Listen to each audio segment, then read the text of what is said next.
Welcome back to Couche Car Garage, everyone. Hope you're having a fantastic day. I know I am, because we're talking about the old Gen 1 Toyota Tacoma and the top 5 problems with them. My Gen 1 Toyota Tacoma is a 1998 SR5 5-speed manual, 3.4 liter. I bought it a few months ago now, I guess. 6 months ago. And I've done a ton of work on it, so I have a little bit of experience with this. And I knew the person who owned it before me, and I've actually been working on this truck off and on for the past several years now, so pretty well acquainted with the old Gen 1 Toyota Tacomas. So, number 5.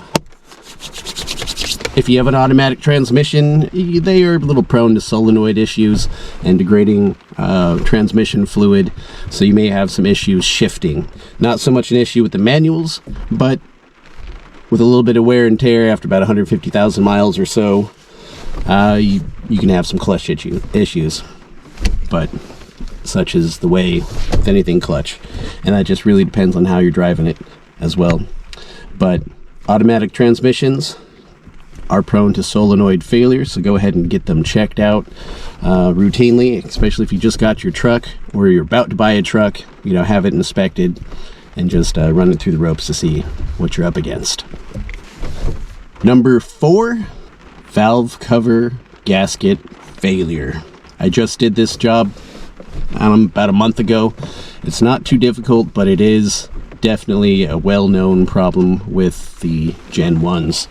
The gaskets just get cooked over time, and when they heat up, they shrink. And when they shrink, that seal is no longer good. And it's not just the main gasket, it's also the little individual oil seals on the spark plugs that heat up and cook and shrink and get brittle over time, and they start letting oil into your spark plug tubes, and they fill up your spark plug tube with oil, drain down, and they foul up your plugs. So that's an issue as well. Also, because we have dual overhead cams, there is a cam cap that's just a piece of hard plastic with like a rubber oil seal around it that sits in the back of the cam, and that rubber cooks over time as well, shrinks up, and you start to leak oil there too. Also, there's these little metal half moons that sit inside of the valve covers that you have to pull out, scrape off the gasket material, and then put on your new rubber gasket material and reseal that as well. So there's all kinds of places for these valve covers to leak, and if you have a high mileage vehicle, all those heat cycles over time are just going to wear and tear and make those gaskets brittle over time, especially if it's overheated a couple of times. But valve covers, number 4. Number 3, lower ball joints. Who knew, right? Lower ball joints, the design is kind of funky on these things. I do have a video on this as well on how to change lower ball joints, upper ball joints, and I even took out the struts, replaced the struts at the same time. And I think, I did the CV axles as well, all in the same video. Pretty long video, but if your truck has high miles and you did your inspection, you jacked it up, you shook the wheel, and all that stuff is toast, you might as well just pull it and replace it. The only thing that was good was the tie rods, and those are still good on mine. But the lower ball joints are prone to failure. Just upgrade them with some nice Moog parts. Moog is still in it to win it. They still make some really good stuff. And so that's what I did. I replaced the lowers, uppers with Moog parts, and then I have a 2.5-inch lift, so of course the CV joint boot's ripped as well. Maybe I'll get a 6-inch lift in the future and lower the differential, but I don't know. That's in the future. That's not a today's problem. But lower ball joints is going to be number 3. Number 2, timing belts. We have a rubber timing belt instead of a chain driven, and they can snap after a while, especially if they're high miles. About 90,000 miles is kind of the max you can get, and I actually am going to do that to this truck here soon, because I think we are at 90 or approaching 90,000 miles, and this truck spent a fair amount of time down south, and from what I can tell, it looked like it overheated a couple of times. So rubber and heat do not mix well. Double check for any kind of like crankshaft seal leakages, anything that'll get if that oil gets up in the timing belt, it's going to degrade that timing belt even faster. And if you're looking at a new Toyota definitely ask when the timing belt has been changed. And if you don't know or they don't know, go ahead and pull off the timing belt cover and just give it a good inspection, and be prepared to change that thing pretty soon. It's pretty nice on Amazon. You can get a kit that comes with the timing belt, comes with the tensioner pulleys, idler pulleys. Some of them come with the belts and everything that you need, and a water pump. Since all that stuff has to come off anyways, you might as well replace it with all brand new. Get nice bearings, everything's greased up, everything's running great, nothing leaks, and everything's strong, because it's kind of a pain. You got to pull out the radiator, and then you got to pull all the accessories off and everything. Good time to change your radiator, which I might do. I found an aluminum radiator that I like, so I might upgrade that. Good time to change out your alternator too, and anything else like AC pump or steering pumps. Check everything. If it's squeaky, old, loose, rough running, kind of grindy, you might as well just replace it right then and there. I'm looking for a high output alternator. If anybody knows where I can find one that's not going to break the bank, because one thing I've considered doing is converting over to aluminum radiator with electric fans, but the problem is these are pretty weak 70 amp alternators that they come with, and everything I'm finding is well, I'm not finding anything that's high output. I think I found one for $500, but it's just not worth it for $500 for me, at least.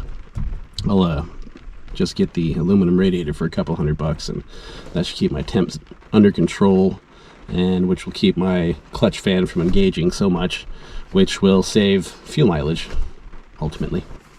And the number one issue with these Toyota Tacomas: frame rot. I think some of you guys seen that coming. These Gen 1s did not have a lot of corrosion resistant coating at all, at least not a good one, and these frames just rot on you. You can check with the dealership and see if you can get a frame swap, see if it's still covered under warranty. And my mechanic buddy said that if you have a sticker, there should be a sticker on the front passenger side frame, and if you do, that means it's the warranty frame is already up. But it's, you know, worth checking in with the dealership, and if you get a frame under warranty, that's great. He was a little suspicious as of to whether or not you can still get that done under warranty, or if you have to get it paid for, but he said you can still find those frames. I have a little bit of frame rot kind of on the passenger side below the extended cab, like right in here, this area, because this truck had a exhaust leak for the longest time, and that's exactly where it leaked, and it kind of rotted it out a bit. So I hopped on Amazon and I found some nice weldable sleeves that fit right over the frame, and you just weld them on. So I did a frame job on a old Silverado a couple years back. This should be a little easier because it's all one complete piece, and because it was only like $100 for a pair of them, I went ahead and got the middle section from the middle part of the cab, and then the transition that goes from the cab up to the bed, because that also replaces the leaf spring mounts, which is nice. And then I just went ahead and got the flat part for the bed as well. And if you wanted to and you needed to, you can go all the way from front to back, and they sell it all on Amazon. I'll drop some links down in the description for you so you can check that out. But frame rot is definitely an issue, something you want to keep track of.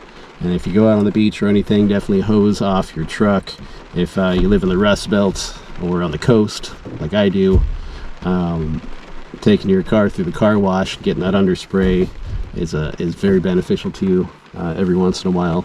And then, you know, just getting under there with a sander or a grinder, grinding it down, or a sandblaster, and then hitting it with you know, Pour 15 or some of the other rust converters and sprays, and just keeping up with that over time will make your truck last a lot longer. You know, it's a shame when you got a nice beautiful truck with a good running engine, good running transmission, everything's doing great, and then the frame rots out from underneath you. There's just, you know, not much you can do for it at that point. You can either fix it or you can junk it, parts it out, and then, you know, that's all you can do, really. It's kind of sad when a good truck rots away and you can't do anything. So that's why I'm going to save this one. That's why I bought it, actually, because it was going to be parted out or taken to the junkyard, and I said not under my watch. So I made a fair offer, got it, and I've been doing lots of work to it because it's a really beautiful truck and a lot of fun to drive, has a lot of potential, and it is significantly smaller than my an old Pig, the Alaskan Overland rig, LB7 Duramax crew cab long bed dually with a camper on it. This thing will fit in a lot of tight spaces, and I like it. It's a fun truck. Okay, that is the top 5 common problems and how to fix them for your Gen 1 Toyota Tacoma. Try to keep this video short for you because I know you got things to do. You got to work on your Yota. So do I. I'm gonna go do that now. In fact, I have to go work on I got some 2.5-inch lift leaf springs that I'm going to toss in back, and then I got the helper springs that should add an extra 500 pounds of carrying capacity. So I want to put a little canopy on the back of this, or build one, and use it as a little sleeper so I can take this thing out camping here this summer. Alright guys, thanks for tuning in. Consider subscribing, and check out the channel. I got lots of videos on this Yota, got lots of videos on old Pig, the Alaskan Overland rig, and got camping videos all around Alaska too, if you're into that sort of thing. And stay tuned, because once this truck passes my inspection and I feel like it's ready to go, I'm gonna throw this thing on the ferry, take it down to Prince of Wales, and do some overlanding. Alright guys, catch you later.